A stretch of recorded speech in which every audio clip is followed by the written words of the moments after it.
Good morning, good afternoon, o good evening, o anumang oras yung napanood ang video ito. Welcome sa ating channel, Matuto Dapat, sapagkat ang kaalaman ay isang mahalagang kayamanan. Sa oras na ito, pag-aaralan natin ay mean absolute deviation. So, computing the mean absolute deviation or MAD in group and ungrouped data. This is our definition. The mean absolute deviation is the average of the absolute differences between each data value and the mean of the data set. The formula to find the MAD for ungrouped data is MAD is equal to the summation of x minus x bar. Yung x minus x bar, yun po yung deviation divided by n. Then x of I equals the value of each data or each data value. X bar is the mean of all data. N is the total number of observations. Okay, formula to find MAD for group data. Dito, ang pagkakaiba natin ay mayroon na po tayong frequency. So, the summation of the frequency times the absolute deviation divided by n. So, ang ating x sub I na dito ay the midpoint of the interval. O ito yung natawag nating class marks. Ang x bar is the mean of all data, f is the frequency, n is the total number of observations. Okay, so to understand better, we have to solve example 1 for ungrouped data. The following are the ages of the customer eating at a certain restaurant from 9 a.m. to 10 a.m. Find the mean absolute deviation of the data below. So these are the ages na nakuha natin, no, from 9 to 10 a.m. So ito yung mga edad nila. So ang una natin gagawin is we have to compute the mean. So kapag ungroup, ang mean natin is equals to the summation of x divided by n. So, ang total niyan, kapag ipag-plus po natin yan, 20, 22, 28, 18, 21, 40, 15, 30, 45, 25, 33, 18. Ang total po niyan ay 315. So, divided by 12, since mayroon pong 12, so ang sagot po diyan ay mean natin ay 26.25. Okay?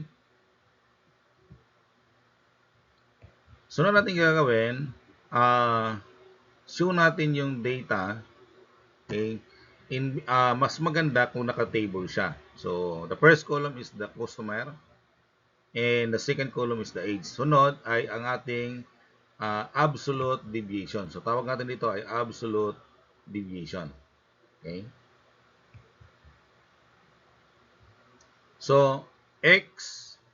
So, ito po yung ating x value. So, minus natin sa mean. Okay? So, ang sagot po niyan, 11.25. 15 minus 26.25, that is negative 11.25. Kaya lang kinukuha natin yung absolute value. Pag sinabi natin absolute value, lahat ng value ay positive.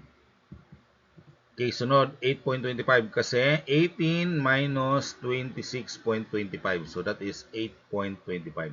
So, negative yan pero ginawa natin positive since absolute. Kaya mayroon po tayo dalawang bar na nandito. No?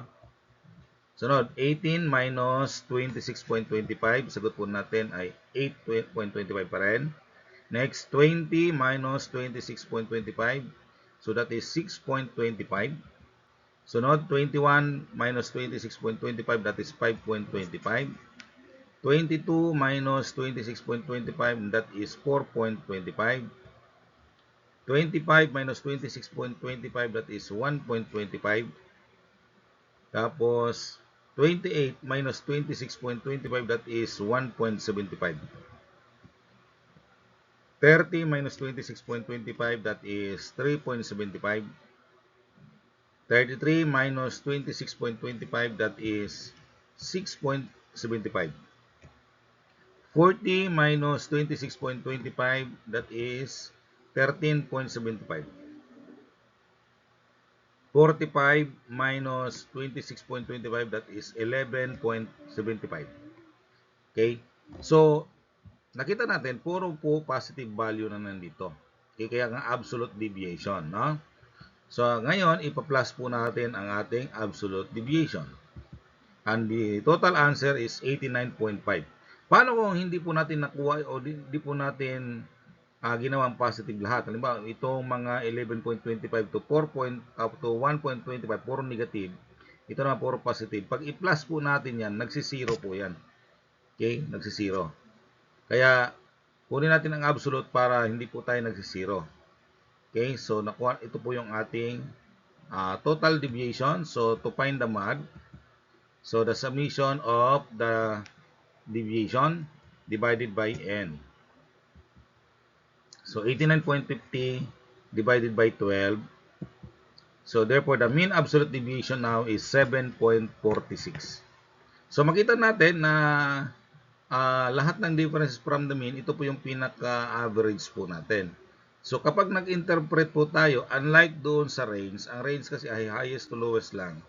Pero ito makita natin na kung yung mean at yung value ng a certain value na ng edad ng customer ay masabi natin is malapit. No? Kapag mas maliit ang mean absolute deviation or closer to zero, ibig sabihin halos pantay-pantay po sila lahat to the mean. No? Halos pantay-pantay po lahat. Okay? Kaya ganun po ang ibig sabihin natin yan. Alright, for group data, example to. The table below shown the data from the scores in mathematics quiz taken last month. Determine the MAD or the mean absolute deviation of the score based on the given data. Okay, so we have now ito yung ating scores from 10 to 89, and then we have the frequency or the number of students take the exam. Okay, so ito yung ating class marks, the midpoint of the class interval. So kukunin natin yung gitna nito. So that is 10 plus 19 is 29, divide 2. Sagot natin ay 14.5. 20 plus 29, that is 49, divide 2. So 24.5. 30 plus 39, so 69, divide 2. So 34.5. So and so on and so forth na gagawin natin. Yan. Pagkatapos, sunod natin gagawin, multiply natin yung frequency at saka yung class marks para makuha natin ang fx. Okay, so 10 times 14.5, that is 145. 11 times 24.5, that is 269.5. 9 times 34.5, that is 310.5. 22 times 44.5, that is 979. And then 14 times 54.5, 763. Okay, tapos sunod 967.5. Then 1,564.5 and 1,520. So kapag i-total natin, that is 6,520. Okay?